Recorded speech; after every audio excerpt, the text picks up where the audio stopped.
Hello, everyone, and welcome back to the Van Maren Show on LifeSiteNews.com. Today, we're going to be talking to one of the co-authors of a groundbreaking new study on fetal pain titled Reconsidering Pain, which sheds new light on what babies might feel during the abortion procedure. That's coming right up.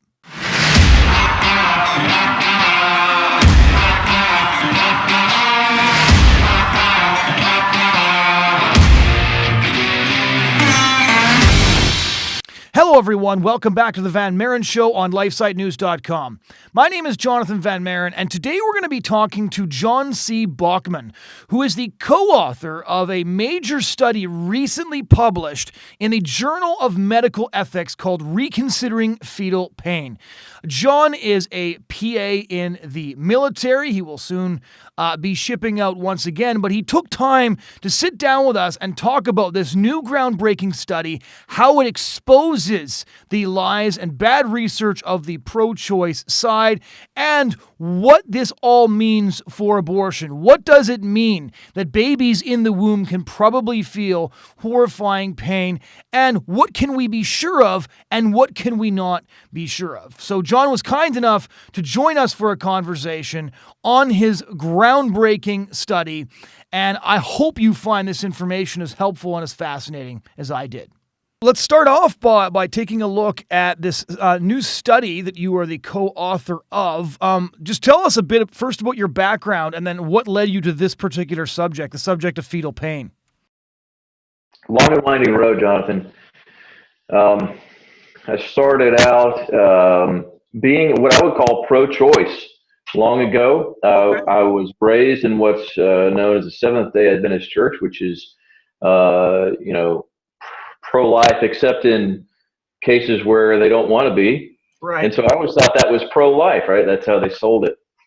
And then I came to find out as an adult, not actually that long ago, maybe around 2015 or so, that they're not about that. And so that got me looking around and thinking about it, poking around, and I became more and more shocked by what I learned. And I got more and more interested. And I think I just realized yesterday, exactly, Jonathan, that my interest in abortion per se comes from my own background of feeling very as rejected as a kid, and not to get too personal right off the bat. Mm-hmm. But I realized that last night or 2 nights ago, while I was watching a movie, that that's why. And then the fetal pain aspect actually came about while I was in PA school in 2015.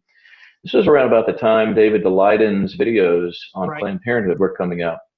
And I had just started PA school, maybe a couple semesters in, and I saw these videos that just punched me in the gut. I was still a new father at the time.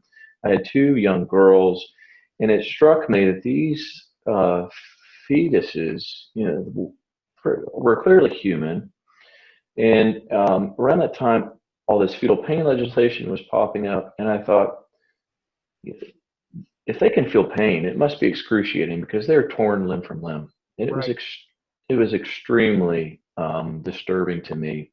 It was awful. And so I changed my PA school thesis from obesity to fetal pain. After some doing, I got my reader to allow me to do that, and the rest is history. So was it tough to start looking at this field? Because this is sort of a subject that nobody wants to look at too closely, because pro-lifers just we have our assumptions about it, and so we're not too interested in finding out more details in some sense. And then on the other side, of course, any discussion of fetal pain has obvious and inescapable assumptions. Just like every time a new surgery on a baby in the womb is perfected, you can't help but discuss abortion when you're healing a child at the same stage, that thousands upon thousands of their being aborted. So did you have trouble getting into this field? Was there any pushback or people asking, why would you want to take a look at this particular issue? Yeah, and I hinted at that a little bit when I talked about changing my thesis. My readers and my academic advisors and the everybody in charge of me at the time resisted me, my inclination, which was very strong, emotional inclination, because they said, well, this is going to be too political. What are your motivations? Are you really religious? What's going on here? You're going to bring all your baggage to this topic, and we don't want that. We want something that's scientific. And I feel that, I feel very strongly that facts needed to be brought to bear, because there were two very different sides to the story, right? If you go onto popular media, it's impossible to find anything, nearly impossible to find anything that's saying that fetal pain is even possible. But here we have all this legislation that is directed at fetal pain. So, we all bring baggage, right? The equalizer is facts.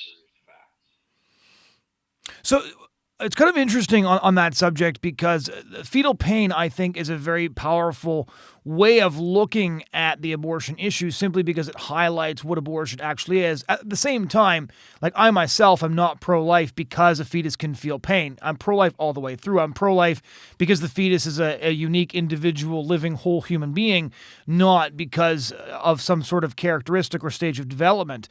But what's really interesting is you have all of these mainstream newspapers that, whenever a fetal pain bill did emerge, would interview all of these different pro-choice doctors, people like Dr. Jen Gunter and others, who would say, look, there's absolutely no way that the fetus in the womb does feel pain. This is basically just anti-choice propaganda, trying to play on people's emotions.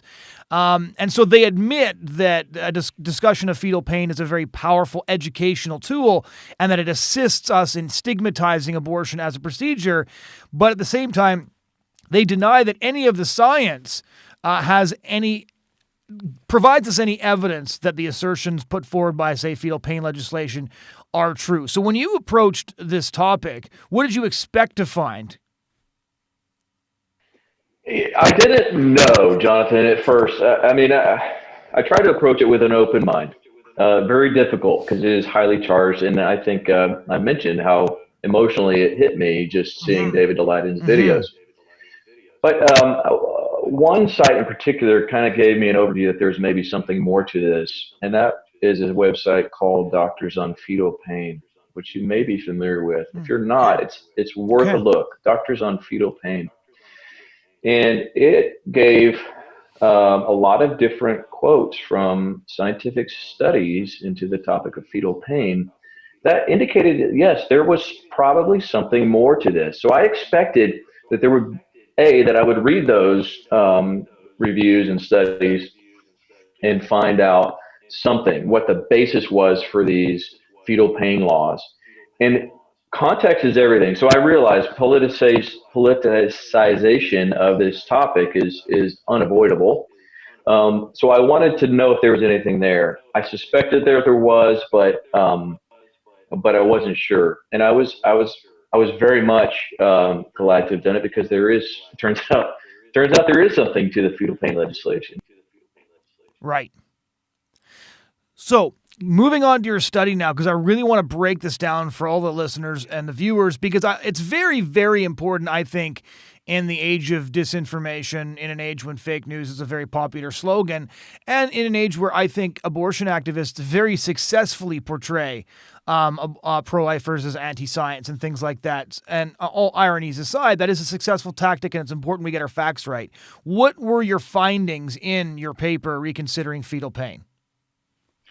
So I'll back up just a little bit and tell you what my findings were that led me to this. And that is, so initially there was a researcher named Bjorn Merker who did a study on hydranencephalic children, and actually some adults. They're born without a cerebral cortex. And cerebral cortex up till then has been tacitly assumed to be the organ of consciousness, the part of the outer part of the brain that deals with executive function and perception and processing of all the data that comes into the human being through all the senses. So the tacit assumption was that this was necessary, and therefore, if it was not adequately connected, to use sort of a blunt analogy to household wiring or something, then you couldn't get the pain sensation to the cortex. Therefore, you couldn't be aware of any pain. Right. Everything below that, any response would therefore be reflex. And so that was the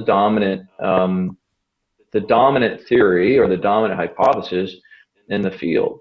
And so what Bjorn Merker did was he did research with kids essentially who didn't have much of any cerebral cortexes.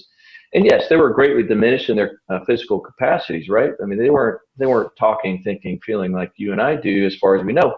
But they did respond. They did have favorite music. They had favorite people. There's one poignant picture in Bjorn Merker's 2007 article that shows I think it's a 3-year-old girl receiving her infant brother into her arms, and the look of sheer joy on her face is palpable. It's very powerful. And I got chills as I just recalled it just now. And that right there is such a human emotion that that set me up to do more research into Merker. And it turns out there's a lot more research from KJS Anand. Sunny Anand is his name. There's I don't know how to pronounce all these names. I've never met them, but Philippi and a few of the other ones that we cited in our research, where we have now a grown man who is talking, thinking, feeling as you and I do, and may even have enhanced perception of pain. He's older than I am. He's, I think, in his 50s, and he can tell jokes. I mean, he lost most of his cerebral cortex. So clearly the cortex is not required. So once the cortex isn't required, it turns out that the primary studies on fetal pain, and indeed the perception of pain, hinge on the cerebral cortex. So right. if the cortex is not required, then these studies fall.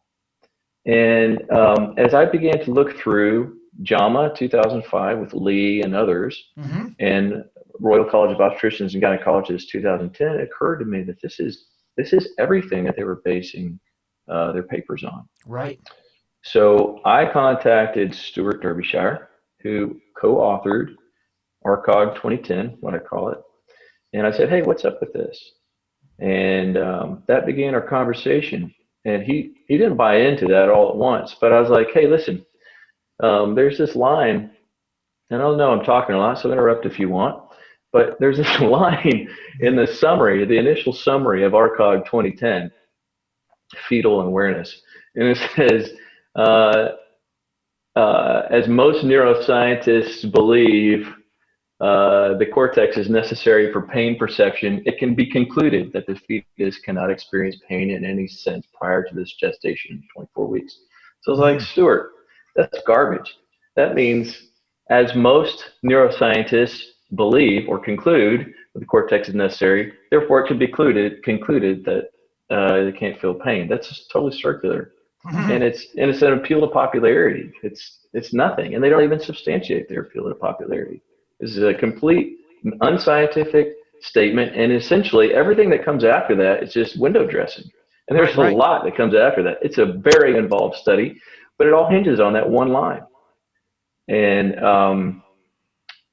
anyway, so that's the background to my research, and I think the back and forth between Stuart and me over the years has just been really illuminating. Very cool.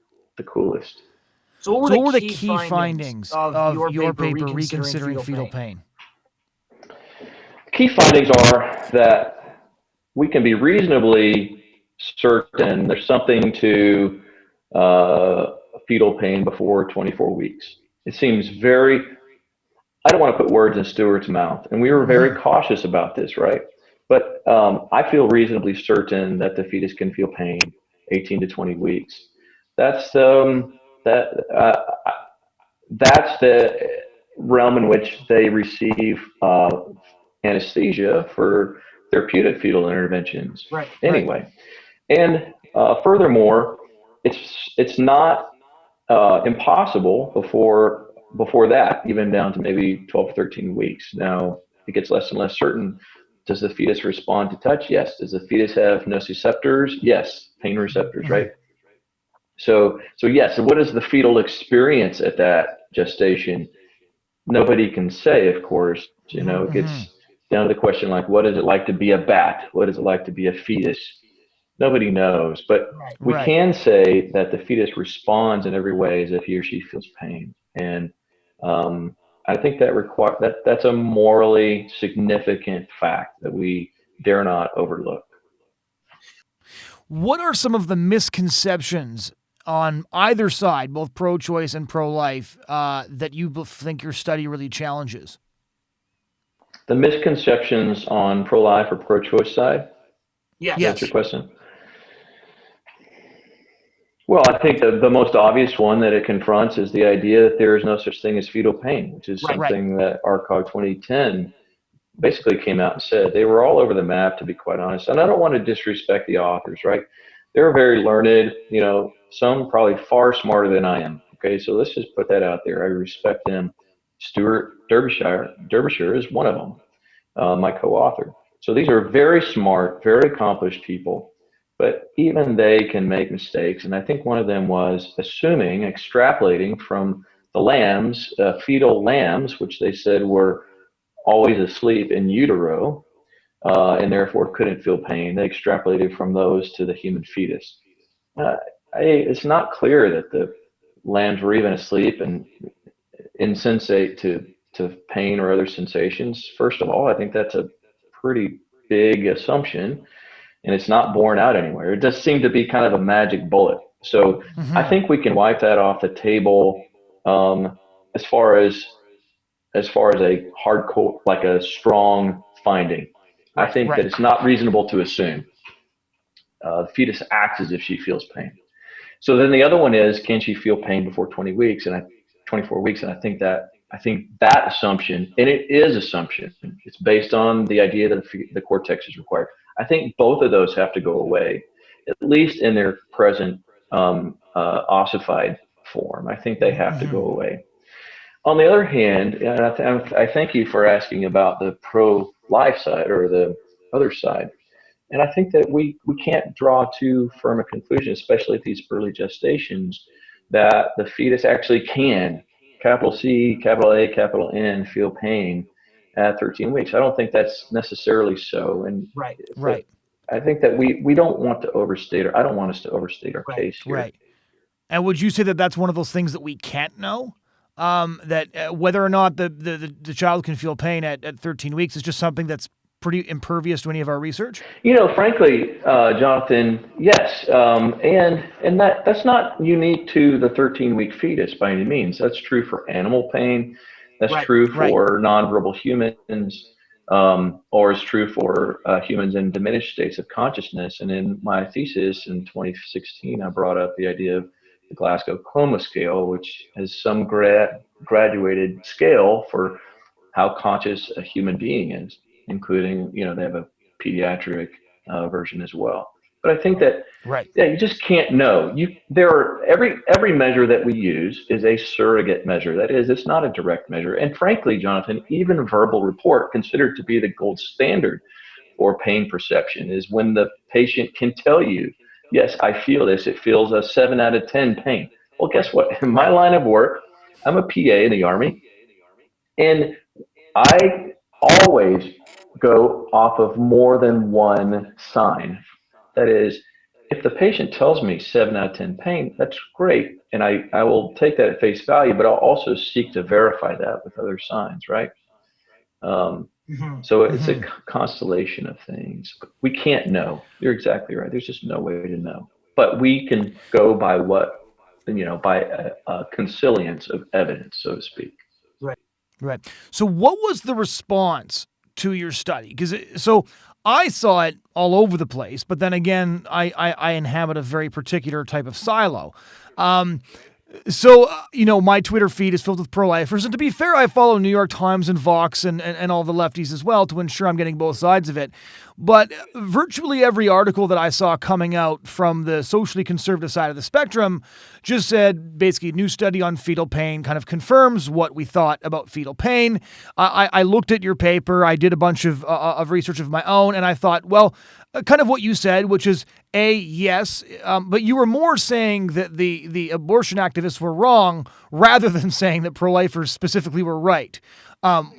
what was my interpretation of it.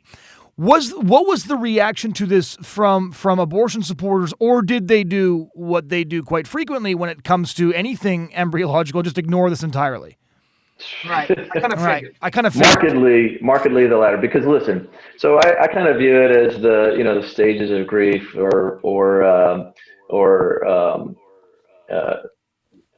as with any scientific findings, first they're resisted, and then when they can no longer be resisted, they're minimized. Or they can no longer be minimized, and finally, once some of the old resistors and minimizers die off, then they'll be accepted gradually. So I don't expect this to take abortion world by storm. I don't expect this to be, I don't expect it to be trumpeted anywhere outside of pro-life neighborhoods, but yeah, that's the response. It's been a pretty strong silence from. It really sticks a finger in the eye of ARCOG 2010 and JAMA 2005. Including by one of the previous authors. Yeah. I mean, he himself. I mean, he's one of the most prolific authors on the topic of pain, certainly fetal pain, and for him to turn around and not just say fetuses can feel pain, which he denied outright for years. But now to say that they may well feel pain as early as 12, 13 weeks. I mean, that's a huge turnaround. And takes admirable intellectual honesty too, it has to be said. Yes, Jonathan, this is the biggest to me. Okay, so there are two co-equal stories here. One is that yes, fetuses can feel pain more than likely, I would say, certainly around 18 to 20 and possibly down as early as 12, 13.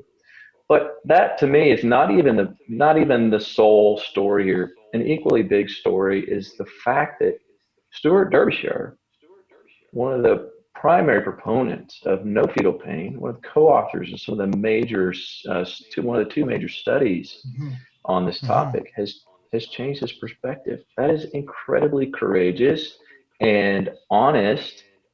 I just don't have enough words to describe how unusual this is. Yeah. So this is an interesting question, simply because my worldview on this, I wouldn't say is airtight, but my worldview on the abortion issue is based on my belief that human beings have unique value and that it's wrong to kill human beings. So again, whether or not they feel pain is not particularly relevant to how I view the abortion issue, right? I believe human beings have human rights. Human rights begin when the human being begins. Science tells us when the human being begins, and thus abortion is a violation of a individual, unique human being's right to life.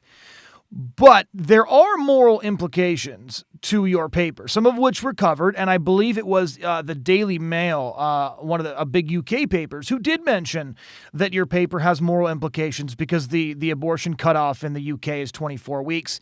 Here in Canada, there is no cutoff at all. You can get an abortion all the way up until birth. So your paper certainly has moral implications for countries like Canada as well. And then, of course, for certain states who are responding to a wave of pro-life legislation by legalizing abortion de facto through all 9 months, places like New York. What would you say the moral implications of this are for somebody who might not be pro-life like myself or yourself, who might not hold the worldview that we have? What do you think the educational value of the study is in really bringing home to a lot of different people that maybe they should reconsider how they view abortion and how they view preborn life? That's a fine question, because I agree with you that fetal pain doesn't really make a difference as to whether or not we ought to be aborting our children, right? So this is really not for pro-lifers so much. This is for people who are either on the fence or are pro-choice, so to speak.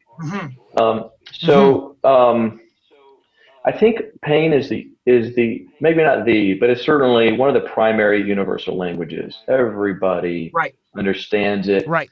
You don't have to have a PhD in philosophy. You don't have to, be a biologist or an anatomist.